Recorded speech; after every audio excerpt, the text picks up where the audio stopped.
आप देख रहे हैं यंग बाइट्स, मैं हूं आपके साथ पूजा ठाकुर। आज के हमारे विमेन एम्पावरमेंट के प्रोग्राम में मैं आपको मिलवाने जा रही हूं सुगंधा महाजन जी से, जो डिपार्टमेंट ऑफ बॉटनी के असिस्टेंट प्रोफेसर हैं। मैम, सबसे पहले आपका बहुत बहुत स्वागत है यंग बाइट्स में। Thank you Pooja. मैम, अगर आपके यहाँ तक के सफ़र की बात की जाए, किस तरह से रहा? और मैं आपको ये भी बता दूँ, ये पुलिस ऑफिसर भी रह चुकी हैं और अभी जो है ये असिस्टेंट प्रोफेसर है।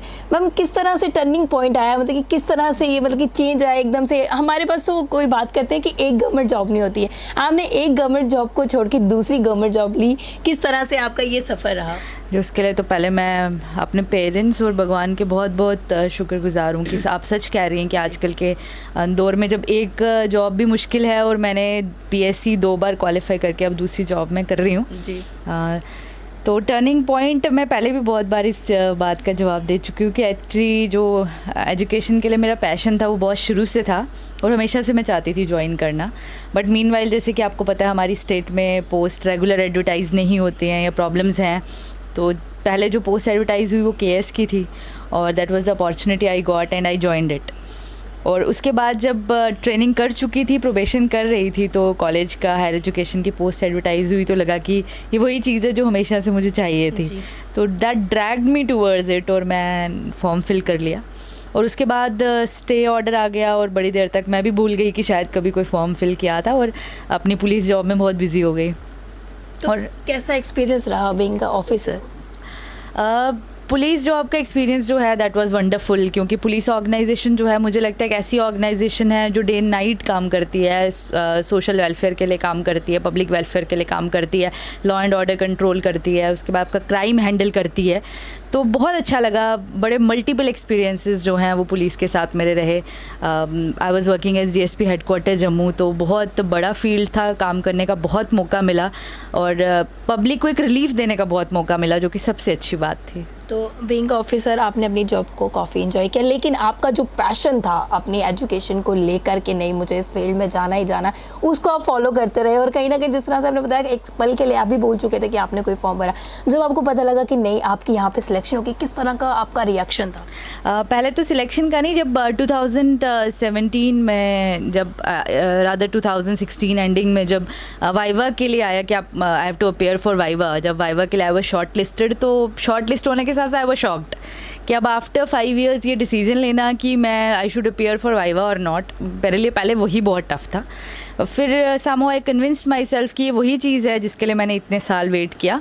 तो मैंने वाइवा के लिए I decided that I appear for viva. फिर वाइवा में अपेयर हो गई और फाइनली, जैसे कि आपने कहा, मुझे पहले तो डाउट था कि सिलेक्शन होगा कि नहीं होगा, but when finally I got selected तो एक बहुत बड़ा टर्निंग पॉइंट था कि अब now it is to join और नॉट। जी, जिस तरह से आप पुलिस में थे, अब एकेडमिक्स में हैं, तो क्या कहना चाहेंगे, दोनों में से कौन सा एक्सपीरियंस आपको सबसे बेटर लगा?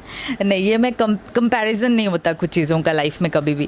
कहने का मतलब ये है कि अगर आप पुलिस डिपार्टमेंट की बात करें, मैं आपको बोला I really enjoyed much working with the department और मुझे बहुत अच्छा लगता था जब मुझे ऐसे लगता था I have the administrative power और मैं लोगों की मदद कर सकती हूँ, उनके प्रॉब्लम सॉल्व कर सकती हूँ। जब लोग मेरे पास डायरेक्टली आते थे और पूछते थे कि क्या कर सकते हैं, उन्हें गाइड करना, तो बहुत अच्छा लगता था।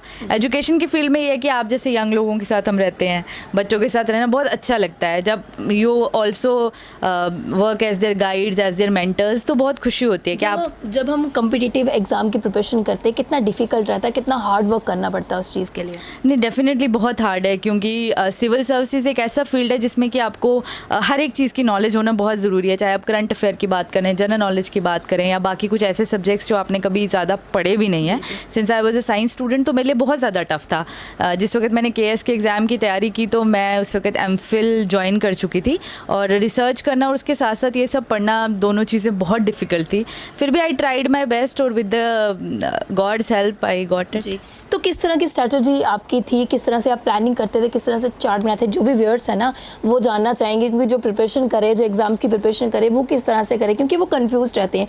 कुछ ऐसे बच्चे होते हैं जो 24-24 घंटे तक पढ़ते रहते हैं लेकिन फिर भी क्लियर नहीं हो पाता उनका एग्जाम। ऐसा क्या चीज़, कमियाँ खामियाँ क्या रह जाती है ऐसी? देखो, मैं आपको ज़रूर बताऊंगी कि एक स्ट्रैटेजी से चलना बहुत ज़रूरी है। जैसे कि आपने कहा, कई लोग सिर्फ पढ़ते रहते हैं, सिर्फ पढ़ना ज़रूरी नहीं है। उसमें सबसे ज़्यादा ज़रूरी ये है कि पहले आपको ये पता हो कि आपको पढ़ना क्या है। रेलिवेंट स्टडीज़ जो हैं किसी भी एग्ज़ाम, सिविल सर्विसेज एग्ज़ाम को क्वालिफाई करने के लिए बहुत ज़रूरी है।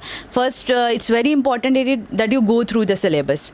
बहुत सारे लोग कहते हैं कि सिलेबस से कोई चीज़ नहीं आई है, जबकि माना ये जाना चाहिए कि सिविल सर्विसेज के लिए कोई सिलेबस होता ही नहीं है, क्योंकि बहुत ही वाइड फील्ड है। क्योंकि जब आप एक सिविल सर्वेंट के तौर पे जाएंगे तो आपको अपनी कंट्री के बारे में, अपनी हर चीज़ के बारे में, इनफैक्ट वर्ल्ड वाइड इन्फॉर्मेशन जो है वो आपके पास होनी चाहिए। तो मुझे लगता है एक स्ट्रैटेजी बना के और एक पूरे तरीके से पूरा फोकस होके, कि अगर आप दिन में 4 घंटे पढ़ते हैं, 8 घंटे पढ़ते हैं, पर पूरा फोकस होके अगर आप पढ़ेंगे और जो ड्रीम्स आपके हैं उनको फॉलो करेंगे तो डेफिनेटली यू विल क्वालिफाई। जिस तरह से महिला सशक्तिकरण की बात करते हैं और सबसे बड़ी मिसाल आप हमारे समक्ष हैं, तो क्या कहना चाहेंगे आज के टाइम भी कुछ ऐसी महिलाएं जो प्रताड़ित होती हैं, जो डोमेस्टिक वायलेंस का शिकार होती हैं, क्या लगता है क्या लोगों की अभी तक सोच नहीं बदली है कि अभी तक एक औरत को उसको नीची नज़रों से देखा जाता है? क्या लगता है क्या चीज़?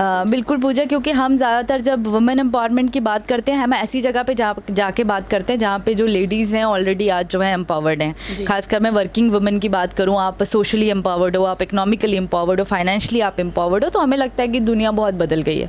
बट अगर आप रूरल एरियाज़ में मूव करें या आप आज भी उन औरतों को देखें जिन्हें अपने राइट्स के बारे में पता नहीं है या जो आज भी बड़ी दूर दराज इलाकों में बैठी है, तो डेफिनेटली उनके साथ डोमेस्टिक वायलेंस जैसे केसेस, रेप जैसे केसेस, ये इंसिडेंट्स जो हैं बहुत ज़्यादा उनके साथ आज भी होते हैं। क्योंकि पुलिस डिपार्टमेंट में रह के मैंने ये चीज़ ज़रूर देखी है कि जितने इंसिडेंट होते हैं उतने रिपोर्ट नहीं होते हैं। लेडीज़ जो है हमेशा प्रेफर करती हैं कि हमारी फैमिली लाइफ जो है वो सफ़र ना करे, हमेशा हमारी फैमिली जो है वो इकट्ठे रहे, साथ रहे।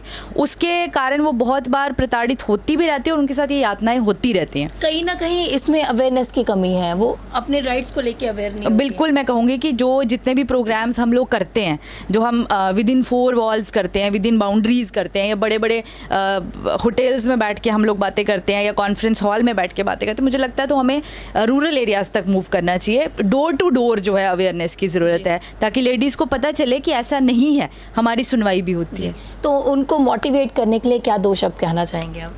मेरा मैसेज हर एक लड़की को, हर एक वुमेन को यही है कि फॉलो योर ड्रीम्स, लेकिन अपनी ड्रीम्स को फॉलो करते करते जो है आपकी जो एथिक्स हैं, आपकी वैल्यूज़ हैं, प्लीज़ उन्हें याद रखें। आप एक लड़की हैं, आप उस चीज़ में गौरव महसूस करें, एक प्राउड महसूस करें, क्योंकि एक लड़की ऐसी है जो सब कुछ कर सकती है। आपके पास हर तरह का गौरव जो है वो आपके पास है। इस चीज़ को आप महसूस करें, अपने ड्रीम्स को फॉलो करें, तो डेफिनेटली सब कुछ अच्छा होगा। आज के जो यंग स्टार हैं उनके लिए क्या कहना चाहेंगे? किस तरह से उनके लिए खासकर कामयाबी का क्या मंत्र आप कहना चाहेंगे? मैं यही कहूँगी कि work hard, always dedicate yourself to the thing that you really want to do. अपना जो पैशन है उसे ज़रूर फॉलो करें। कभी कभी मुश्किलें आती हैं, बहुत बुरा वक्त भी आता है, कभी कभी आपको ऐसा लगता है कि अब कुछ हो नहीं पाएगा, तो उसके बियॉन्ड ही जाके जो है आप अपनी जो सक्सेस है उसको अचीव करते हैं। Please go to those limits. Passion की आपने यहाँ पे बात छेड़ी है, पैशन को लेकर ही आपने एक गवर्नमेंट जॉब छोड़ी और दूसरी एक्सेप्ट की। मैम, अगर आपकी फॉर्मली बात की जाए और आप प्रोफेशनली हैं, वो आप सबको दिखता है, हकीकत में आप क्या हैं ये समझाना चाहेंगे? हकीकत में मैं एक बहुत सिंपल इंसान हूँ जो कि एक बस टिपिकल मिडिल क्लास फैमिली को बिलोंग करती हूँ। अपनी फैमिली के साथ बहुत खुश रहती हूँ। I have a very good family, good husband और छोटे छोटे 2 बच्चे हैं। तो मुझे ऐसा लगता है कि आपके लिए इससे बड़ी जन्नत, इससे बड़ा सुकून कोई नहीं है। ऊपर वाले से यही हमेशा दुआ करें कि आप अपने घर में अपने परिवार के साथ हमेशा खुश रहें और प्रोफेशनली जो है अपनी जॉब के साथ ज़रूर जस्टिस करें। जी, तो ये थे हमारे साथ विमेन एम्पावरमेंट के प्रोग्राम में सुगंधा महाजन। तो काफ़ी अच्छी अचीवमेंट्स भी इनकी और काफ़ी अच्छा मैसेज भी इन्होंने खासकर महिलाओं के लिए दिया और साथ ही साथ यंगस्टर्स के लिए भी दिया। उम्मीद है आपको आज का ये प्रोग्राम पसंद आया होगा और कुछ ना कुछ सीख जो है इस प्रोग्राम से आपको मिली होगी। अगले हफ्ते फिर नई शख्सियत से आपको रूबरू करवाऊंगी। तब तक के लिए देखते रहे यंग बाइट्स। वीडियो जर्नलिस्ट अभिषेक के साथ मैं पूजा ठाकुर, यंग बाइट्स जम्मू।